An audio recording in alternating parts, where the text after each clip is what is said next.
How are we, folks?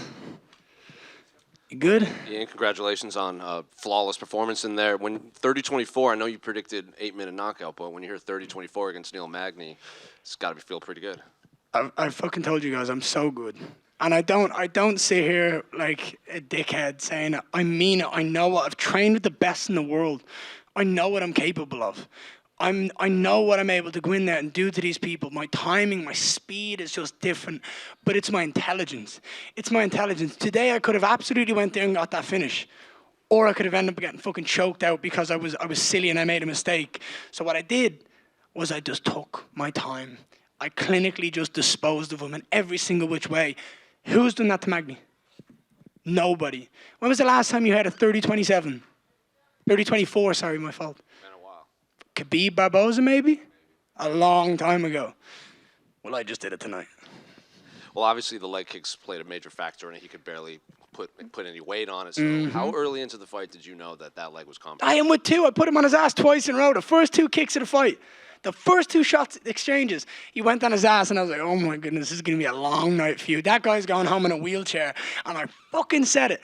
Tonight, he is being walked home by someone in a wheelchair, and he's going to go home, and he's going to sit and reflect on everything he's ever fucking done in life. Right? I whooped his ass tonight, and he better sit there and think, fuck, I might need to change my life.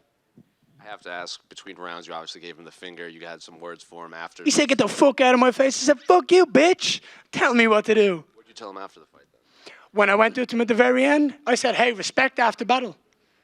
I respect any man that's willing to step into the octagon with me. You have to. You have to respect someone. Firstly, Neil took the fight on 7 days' notice. But also, I took the fight on 7 days' notice. There's not many people who do that. I went from two opposite ends of the spectrum. And I showed up and I made that happen. I made what I did tonight was so easy, so clinical, but it was so special. The energy that I was able to get from that Boston crowd, the energy that I soaked up, it was so much fun.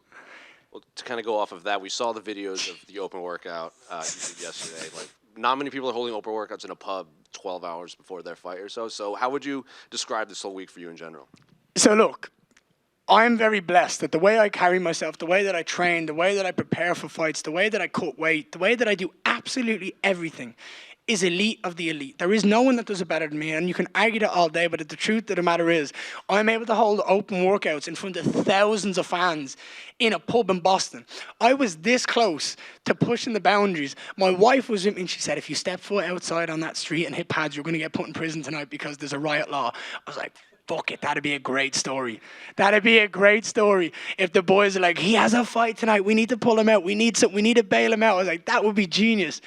But I also have a visa that I need to keep, so I need to be super smart, right? But it's just so much fun. Israel Adesanya said recently on his 292 preview, he said, I don't know how to explain it, I don't know what it is, but he's got that Goku energy. Or he's got that Goku spirit. And I wanted to look up exactly what it meant to all the anime fans. And it said that the Goku spirit means that he channels energy from all living things and puts it back out there in the world. And I just did it. I channeled all that energy from the pub last night. I channeled all that energy from that walkout tonight. And I just gave back to the people. I just put on a performance that people remember for the rest of their lives. And obviously you called out Wonder Boy for later on in the year. So how confident are you? Like, he said your name when he was on the MMA Hour. He goes, I have no problem fighting the Ian Garrys of the world. So how confident do you think that you'll get that fight? I love Wonder Boy. I love him. He's an amazing person. He's an amazing human. And he's one of the best we've ever seen in the striking department, in UFC history, in the world. 57-0 in kickboxing. Every single time I watch him fight, I get pissed when I see someone shoot a double leg on him. I'm not going to do that. For sure, we might end up in grappling positions. If he gets too close or I get too close, it's an MMA fight at the end of the day. I'm not saying I'm going to just literally stand like this with him, but I want to prove to the world that I am the best striker in the division. I'm one of the best strikers of all time. And to do that, you have to go out and beat people of that caliber. And Wonder Boy is that guy. So for me to go out there and to beat Wonder Boy, to finish him, to get a decision win, whatever the win is, to have my hand raised against that man absolutely means that I am the new generation of strikers in the UFC, and it is unarguable. that I am the best striker in the division. And last one for me, kind of going off of that, when Israel fought Anderson Silva, he said there were moments when he fought where he's like, oh, I've seen this on television a million times, and it was kind of surreal seeing it coming at him. Do you think you would have those moments against Wonderboy? Yes and no. Israel and Izzy have a very, very similar game set, like game plan, game set. Like everything they do is very, very similar, and they're both elite at what they do. Like in their primes, could you imagine seeing those two go at it in the prime? Amazing, right? It's a dream matchup. Wonderboy is a very different striker. He's a very different tactician. Tactician. Like what the problem is with Wonderboy is many people don't know how to solve the Rubik's Cube.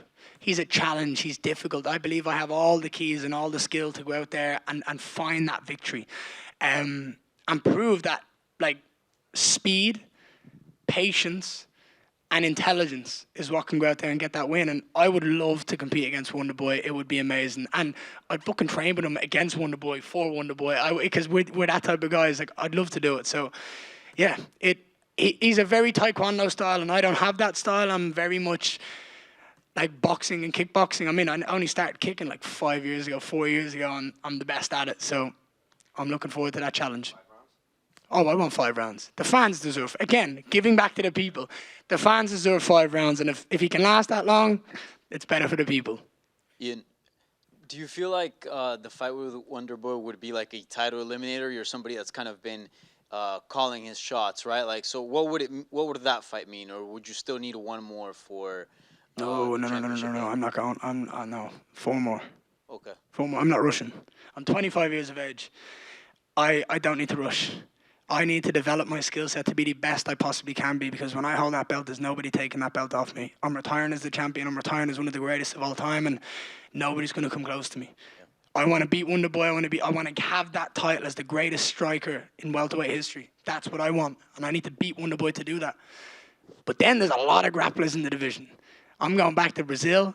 I'm going to jump on a plane soon. I'm going to go back to Brazil, and I'm going to absolutely hound jiu-jitsu out of it. I'm going to work on my wrestling, and I'm promising you now, when those guys shoot, when those guys feel the speed and the kicks that I have and the power that I have in my hands and just the understanding of striking, when they shoot, they're just going to go, fuck, he's just as good on the ground. And tonight I showed that. Tonight I showed how good I was in the clinch. I took my time against Magny. He's awkward. Didn't put me anywhere near the ground. I took him down. And at the end, the last thing I wanted to do against Magny was get swept or take an elbow or anything like that, because I'm far too pretty to leave a fight with a cut or blood or anything like that. I just had a 15-minute fight. You guys have seen me 6 times now. Have I ever left that octagon with a mark? No. I'm never gonna. And was beating Magny, did you feel sort of next? Magny's a scumbag, and I'm glad I fucking went down and gave him a hiding. Because the shit he said at that press conference to you guys last week, I don't know how none of you picked up on that, by the way. The first second I heard it, I was like, what did he just say? I paused. I was like, sorry. I must have misunderstood that. I watched it again, and I was like, oh my goodness. You cannot say something like that and get away with it.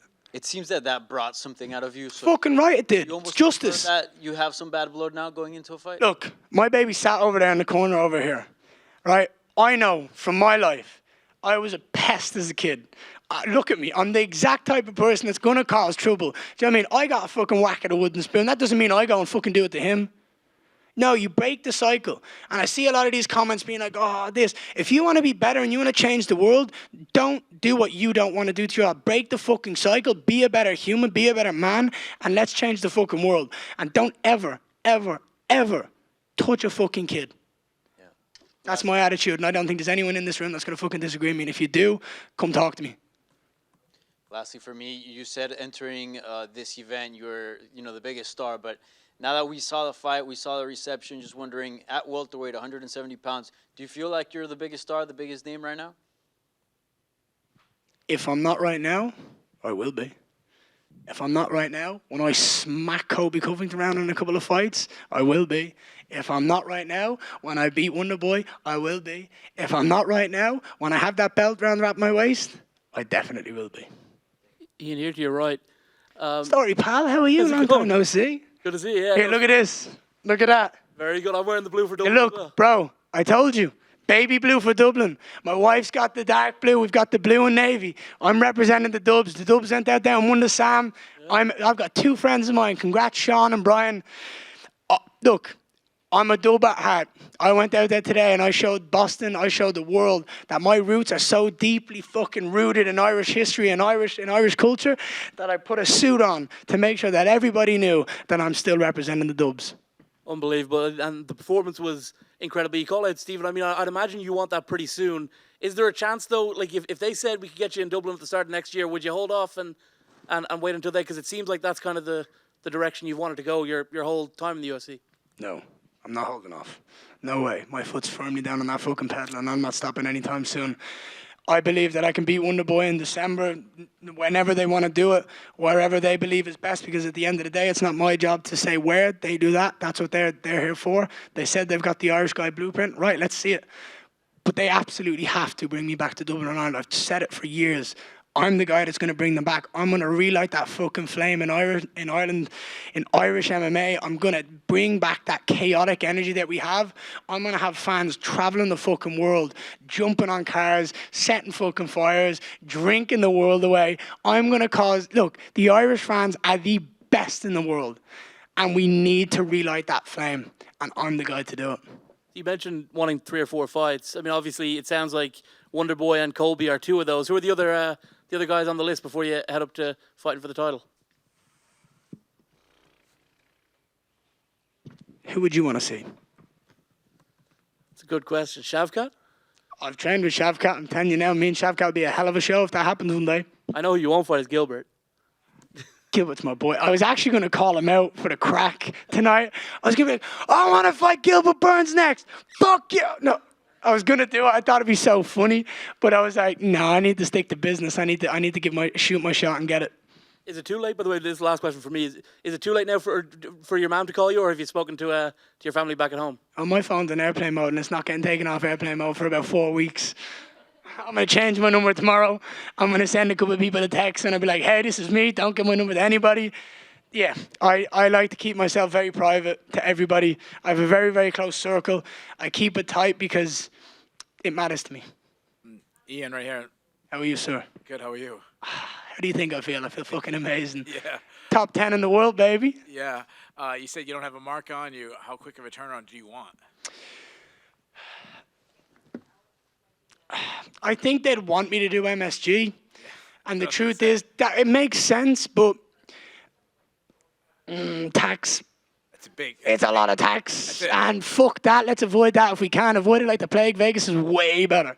So, I love Vegas. I have so much of a connection with Vegas. I got married in Vegas. I had my first baby scan in Vegas. My son's middle name is Vegas. I love and adore it. So, I'd love to go back to Vegas and put on a show. I mean, it's the biggest city in the world. The Irish crowd, you know. I'd be excited to do it. I think that would be an awesome 5-round fight in Vegas for the fans. I'm just never finding the fucking apex. I can promise you that. So one thing that a storyline with you and Magny was Magny's never really been a trash talker. You got in his head. You got a trash talk. Now you're talking to Stephen Thompson.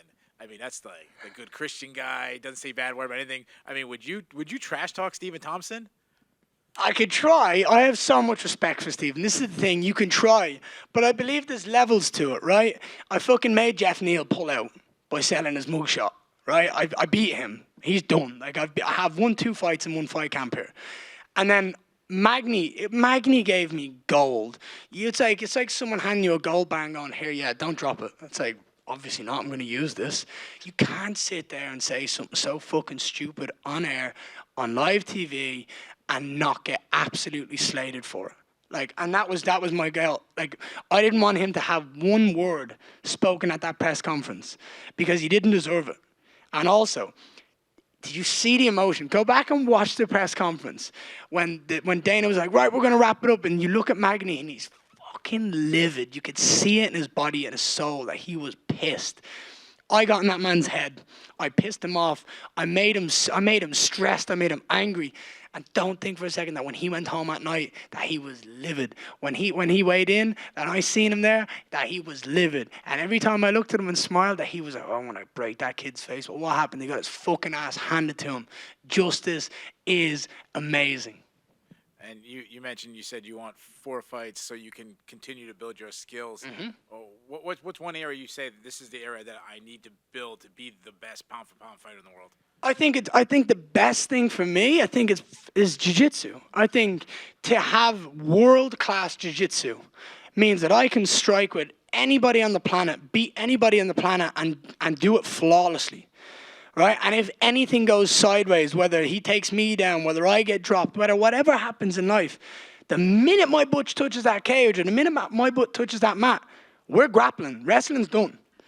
So for me, the world-class striking, and I want to be a world champion in jiu-jitsu. I might compete in the worlds this year in jiu-jitsu if I can as well. If I'm not, if I fight in December, I might compete at the worlds this year and go out and get an official world champion in no-gi jiu-jitsu. So we'll see. Because I've got it. I've got it. Trust me. You guys haven't fucking seen it. I haven't shown anybody it, but it's there. And you want to ask people? Go ask Gilbert Burns. Go ask Felipe Pena. Go ask fucking Wagner Hoscher. Go ask all of these elite world-class jiu-jitsu practitioners that I've trained with. And they'll tell you that I can grapple. And my last question is, you're saying it's a flawless victory, and I agree. The only negative I heard was at one point, or I think twice, you actually put your hand over the cage. And the broadcast team was saying that that's illegal. Did they? No, I didn't put my hand over it ever. I put my hand on it. And Keith was saying, get your hand off. I said, I'm just resting. I'm chilling out here. What's he going to do? Look, if you go back and watch it and my hand goes over, you're right. Oh, I'm not. No. But watch. If you go on and it's over like a chicken wing, you're right. If it's like this, I'm right. And I'm goddamn sure that my hand didn't come down off that thing. I can promise you that. I was just chilling. There was nothing he was doing. So I'm like, shit, all right, I'm just going to lean here and take my time. Congratulations. Thank you.